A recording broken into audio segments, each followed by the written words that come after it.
Capsicum, carrot, தக்காளி போட்டு ஒரு சட்னி பண்ணுறத பார்க்கலாம். Hello friends, welcome to our channel. சிவப்பு குடமிளகாயை கொஞ்சம் பொடியாக நறுக்கி எடுத்து வச்சுருக்கேன். கேரட்டையும் கொஞ்சம் பொடியாக நறுக்கி வச்சுக்கலாம். கொஞ்சம் இஞ்சி நறுக்கி வச்சுருக்கேன். அரை தக்காளி நறுக்கி வச்சுருக்கேன்.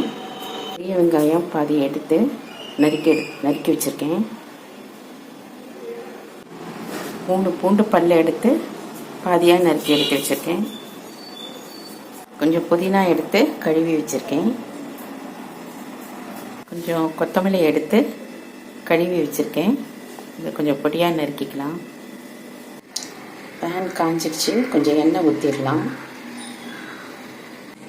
எண்ணெய் காஞ்சிடுச்சு, கொஞ்சம் கடலைப்பருப்பு போடுறேன். கடலைப்பருப்பு கொஞ்சம் போட்டுருக்கேன்.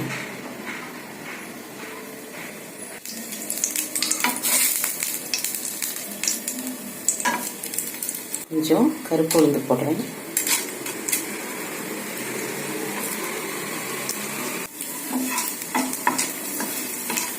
கொஞ்சம் நல்லா சவக்கட்டும்.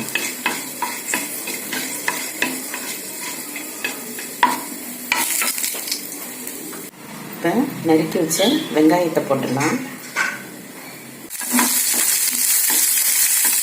கொஞ்சம் வெங்காயம் வதங்கட்டும்.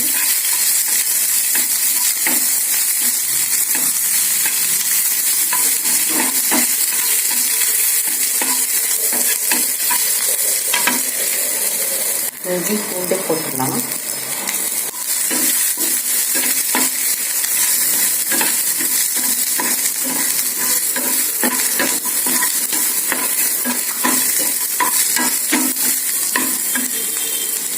நான் எண்ணெய் கொஞ்சம் குறைவாக தான் விட்டு பண்ணுறேன். இன்னும் கொஞ்சம் எண்ணெய் கூட விட்டு பண்ணால் டேஸ்ட்டாக தான் இருக்கும். டேஸ்ட்டுக்கு தகுந்த மாதிரி எண்ணெய் விட்டுக்கலாம்.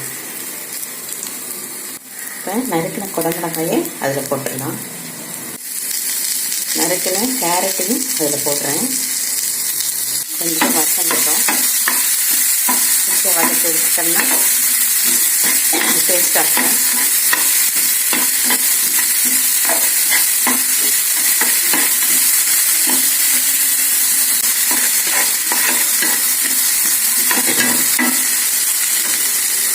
கேப்சிகம், கேரட்டு கொஞ்சம் வசங்கிடுச்சு. இப்போ நறுக்கின தக்காளியே அதில் போடுறேன். நான் அரை தக்காளி தான் நறுக்கி போட்டிருக்கேன். ஒரு தக்காளி போட்டாலும் டேஸ்ட்டாக தான் இருக்கும். டேஸ்ட்டுக்கு தகுந்த மாதிரி நம்ம அளவை இன்க்ரீஸ் பண்ணிக்கலாம்.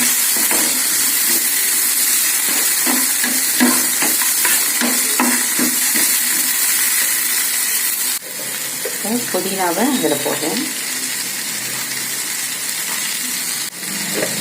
நறுக்கி வச்ச கொத்தமல்லி இலையும் இதில் போடுறேன்.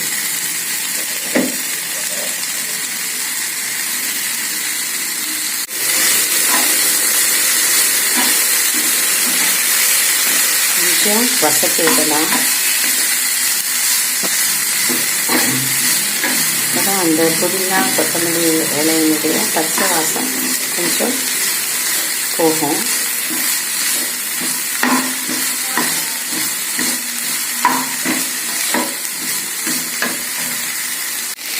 பச்சை மிளகாய் போடுறேன். அதையும் லைட்டாக வசக்கிக்கலாம்.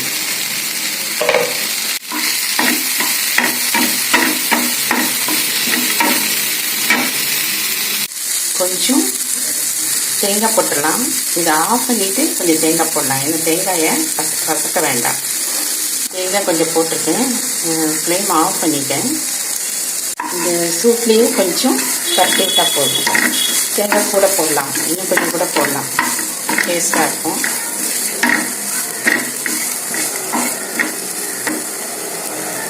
இப்போ கொஞ்சம் நேரம் இதை ஆற விட்டுடலாம். ஆற விட்டுட்டு கொஞ்சம் உப்பு போட்டு தண்ணி விட்டு நைஸாக அரைச்சி எடுத்துக்கலாம்.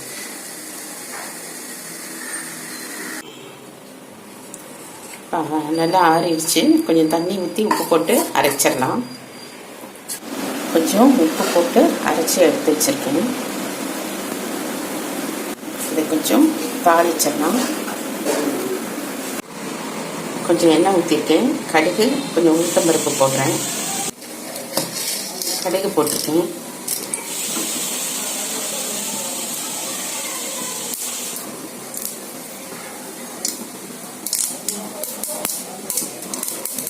கொஞ்சம் உளுத்தம்பருப்பு போடுறேன்.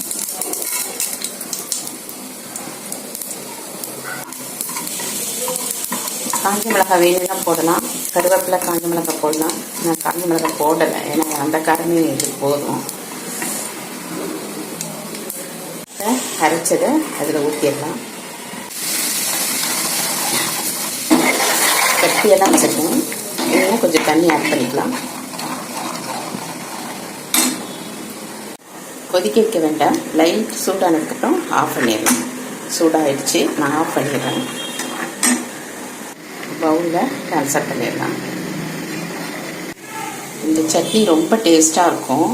இட்லி, தோசை, சப்பாத்தி எல்லாத்துக்கும் தொட்டு சாப்பிடலாம். டேஸ்ட்டாகவும் இருக்கும், குழந்தைங்களும் விரும்பி சாப்பிடுவாங்க.